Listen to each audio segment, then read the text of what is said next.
महाराष्ट्रातील शेतकरी बांधवांसाठी सासवडमध्ये येत आहे एक भव्य कृषी पर्व. शरद कृषी व पर्यावरण विकास प्रतिष्ठान आयोजित पुरंदर कृषी एक्स्पो 2026. आधुनिक कृषी यंत्रसामग्री, शेतीविषयक उपाय, कृषी उत्पादने आणि व्यवसाय संधी सर्व काही एकाच ठिकाणी. या एक्स्पोमध्ये शेतकऱ्यांसाठी नामवंत तज्ज्ञांचे विशेष मार्गदर्शन सत्र आयोजित केले आहे. डॉक्टर सोमनाथ माने, डॉक्टर विवेक भोईटे आणि प्राध्यापक बालाजी लोहकरे यांचे मार्गदर्शन शेतकऱ्यांना मिळणार आहे.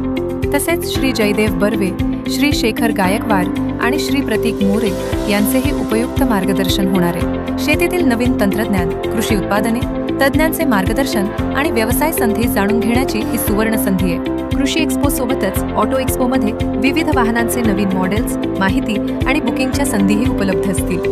शेतकऱ्यांसाठी दररोज 100 लकी ड्रॉ बक्षिसांची संधी उपलब्ध आहे. सहभागी होण्यासाठी 7/12ची प्रत सोबत आणावी आणि अंतिम दिवशी मेगा ट्रॅक्टर लकी ड्रॉची सुवर्ण संधी. दिनांक 22 ते 25 मे 2026. वेळ सकाळी 9 ते सायंकाळी 9. स्थळ Shivaji English medium school, Saswad, Pune जिल्हा. पुरंदर कृषी एक्स्पो 2026. शेतीला नवी दिशा, शेतकऱ्यांना नवी संधी.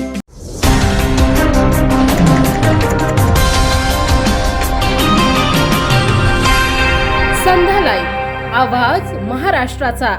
नमस्कार, मी सुद्धा संध्या लाईव्ह मध्ये आपलं सगळ्यांचं स्वागत. अखिल भारतीय औषधी विक्रेता संघटनेने बुधवार दिनांक 26 मे 2026 रोजी पुकारलेला ऑल इंडिया औषधी विक्रेता बंदमुळे महाराष्ट्र राज्यासह बारामती शहरातील औषधी विक्रेत्यांनी बंद पुकारलाय. यामुळे बारामती तालुक्यासह शहरातील अनेक औषध दुकाने बंद ठेवण्यात आली होती.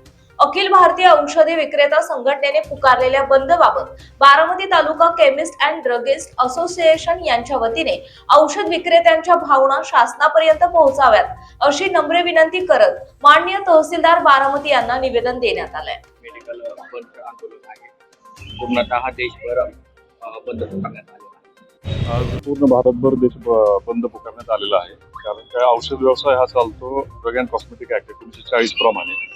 ड्रग अँड कॉस्मेटिक ऍक्ट मध्ये ऑनलाईन औषध विक्री हे कुठेही प्रोव्हिजन नाही. तरी सुद्धा गव्हर्नमेंटने ऑनलाईन विक्रीला परवानगी दिलेली आहे. त्याच्या अगेन्स्ट मध्ये आम्ही सुप्रीम कोर्टामध्ये रिट पिटिशन दाखल केलेले आहे.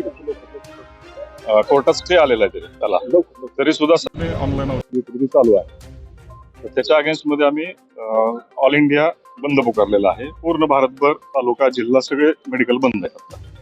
आज जो मोर्चा आहे तो कशा रूपात? भिगवण चौक, इंदापूर चौक, तहसील कार्यालय मुख्य मोर्चा असेल आजचा. तिथे तहसीलदारांना निवेदन देऊन मोर्चा समाप्त होईल. तुमची जी मागणी आहे ती येत्या काळामध्ये जर पूर्ण नाही झाली तर पुढचं देशातलं नेतृत्व जे गाईडलाईन्स देईल त्याप्रमाणे बेमुदत असेल किंवा जे काय असेल त्याप्रमाणे आम्ही पुढची वाटचाल चालू ठेवू. आज जो हा बंद पुकारलेला आहे तो सर्वात महत्वाचं कारण असं आहे की आज 20% नामांकित औषधं बनावट निर्माण होत आहेत आणि हे अनैतिक स्पर्धा तयार झाल्यामुळे होत आहेत. आणि परराज्यातून येणारा जो औषधाचा व्यवसाय आहे त्याच्यावर FDAचं काही कंट्रोल नाहीये.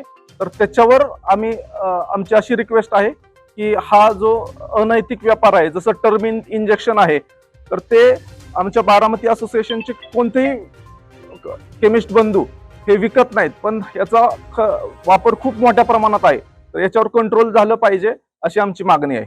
संध्या लाईव्ह न्यूज करिता कृष्णमूर्ती जगताप, बारामती. ताज्या आणि महत्त्वपूर्ण बातम्या पाहण्यासाठी आजच आमच्या संध्या लाईव्ह न्यूज चॅनलला YouTubeवर सबस्क्राईब करा आणि बेल आयकॉन प्रेस करा.